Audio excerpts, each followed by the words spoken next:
Hi viewers, அனைவருக்கும் வணக்கம். நாம் தற்போது காணக்கூடிய தாவரம் களஞ்சியம். இந்த தாவரம் அழகு தாவரமாக வளர்க்கப்படுகின்றன. இவை டைரக்ட் சன்லைட்டில் நிறைய இங்கே பாருங்கள், இந்த தண்டு பாருங்கள். இந்த தண்டு உடைச்சி நம்ம வச்சோம்னா இது தனி தாவரமாக வளர்க்கப்படலாம். இந்த பூக்கள், இது பூக்காம்பு பாருங்கள், நிறைய பூக்கள் பூத்து முடிஞ்சிச்சு. இது சிவப்பு நிற தொப்பி போன்ற அமைப்பு கொண்டு கொத்தான பூக்கள் காணப்படும். எத்தனை கொத்துக்கள் பாருங்கள், கொத்தான பூக்கள் காணப்படும். இது பிரேயஃபுல்லம் என்று காமன் நேம் அழைக்கப்படுகின்றன. அடுத்து நம்ம நேற்று பார்த்த ஆலோவேரா, நம்ம கள்ளி தாவரம், இது அழகு தாவரமாக வளர்க்கப்படுகின்றன. அதுக்கு அடுத்த தாவரமாக பிரண்டை தாவரம், இவை அழகு தாவரமாக வளர்க்கப்படுகிறது. அது மட்டுமின்றி இவை மருத்துவ குணம் நிறைந்தது, வீட்டு சமையலுக்காகவும் உபயோகப்படுத்தப்படுகின்றன.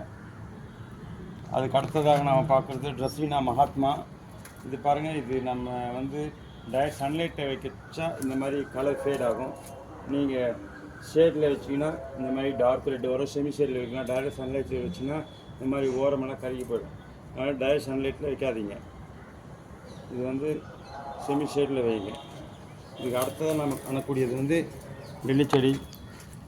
இது பாருங்கள், லில்லி தாவரம், இது அழகு தாவரமாக வளர்க்கப்படுகின்றன.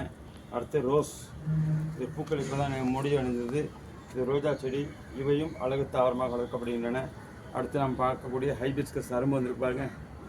இது பாருங்கள், அரும்பு எல்லாத்துலேயும் ஹைபிஸ்கஸ் சிங்கிள் பெட்டல், இவையும் அழகு தாவரமாக வளர்க்கப்படுகின்றன. அடுத்து நம்ம அனைத்து வீட்டுகளிலும் இப்போ வளர்க்கக்கூடிய மருதாணி செடி, இவை மருத்துவ குணம் கொண்டது மற்றும் இவை நம் வீடுகளிலே கையில் வண்ணம் பூசுவதற்காக உபயோகப்படுத்தப்படுகிறது. அடுத்து நம்ம அப்படியே இது பாருங்கள், நீரியம் ஹோலியாண்டர் அரளி செடியிலையும் அரும்பு ஃபுல்லாக இருக்குது பாருங்கள். நீரியம் ஹோலியாண்டர் அரளி செடி என்று அழைக்கப்படுது, காமன் நேமு. இது அழகு தாவரமாக வளர்க்கப்படுகின்றன. அடுத்து போகன் வில்லா, இந்த போகன் வில்லா வெள்ளை நிறம், இவையும் அழகு தாவரமாக வளர்க்கப்படுகின்றன. அதுக்கு அடுத்து நாம் பார்த்திங்கன்னா போகன் வில்லா சிவப்பு, இவையும் அழகு தாவரமாக வளர்க்கப்படுகின்றது. அதுக்கு அடுத்து பாருங்கள் டிஎம்சி கிரீன், டேவர்மெண்ட்லாம் குறை நிறைய கிரீன். இது பாருங்கள், கொத்து கொத்தா பூக்கள் பாருங்கள், அரும்பு பாருங்கள். இது பாருங்கள், இங்கே அரும்பு, இங்கே பாருங்கள் அரும்பு, எல்லா பிரான்ச்சில் அரும்பு இருக்குது பாருங்கள். இங்கே அரும்பு வந்திருக்கு.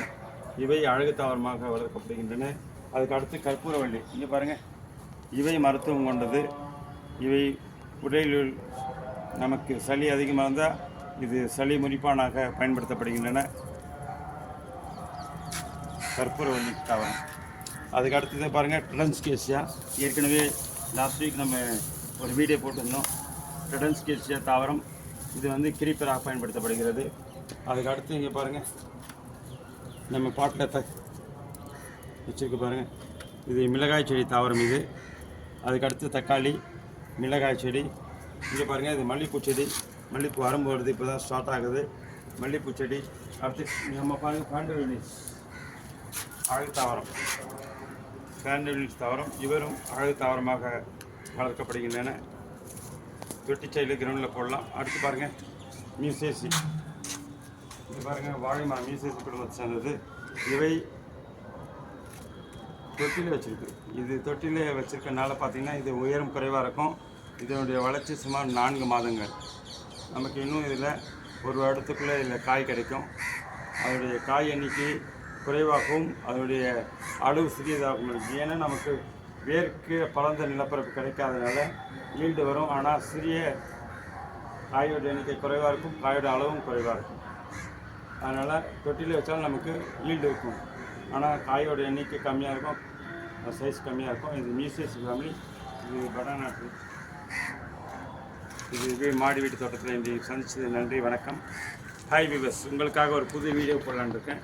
என்ன அப்படின்னா, தினந்தோறும் உங்களுக்கு 1 முதல் 4 வீடியோக்கள் வெளியிடப்படுகின்றன. இது எதற்காகனா, பெரும்பாலும் 6ஆம் வகுப்பு முதல் டிகிரி படிக்கிற ஸ்டூடெண்ட் மாணவிகள், தாவரவியல் படிக்கும் மாணவிகளுக்காக இது உபயோகமாக இருக்கும். ஏன் அப்படின்னா, ஒவ்வொரு தாவரனுடைய வளரியல்பு, அது எந்த குடும்பத்தை சேர்ந்தது, அது ஷேட் பிளான்ட்டா இல்லை சன்லைட்டில் வைக்கணுமா, நம்ம ஷேடில் வைக்கணுமா, செமி ஷேடில் வைக்கணுமா, அதனுடைய ஹேபிட், அதான் வளரியல்பு, அது எத்தனை வருஷம் வரைக்கும் இருக்கும்.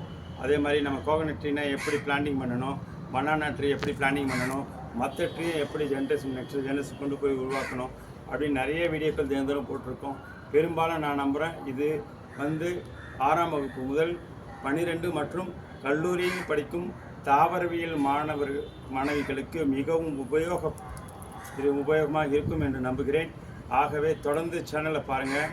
படிக்கக்கூடிய மாணவிகள் உங்களுக்காக தாவரவியல் நிறைய தாவரங்கள் தினந்தோறும் வருகின்றன. அதன் குடும்ப பெயர், தாவரவியல் பெயர், அதனுடைய அடுத்த தலைமுறை எப்படி உருவாக்கப்படுகிறது, அது ஷேட் பிளான்ட் எப்படி, செமி ஷேட் பிளான்ட் எப்படி, சன்லைட் பிளான்ட்ஸ் எப்படி, கிராஸ் முதற்கொண்டு பழங்கள், காய்கள், கனிகள் அனைத்துமே தினந்தோறும் வீடியோவில் விளைந்து கொண்டிருக்கின்றன. ஆகவே தாவரவியல் படிக்கக்கூடிய அந்த சப்ஜெக்ட் படிக்கக்கூடிய மாணவிகள் இதை ஃபாலோ பண்ணுங்கள்.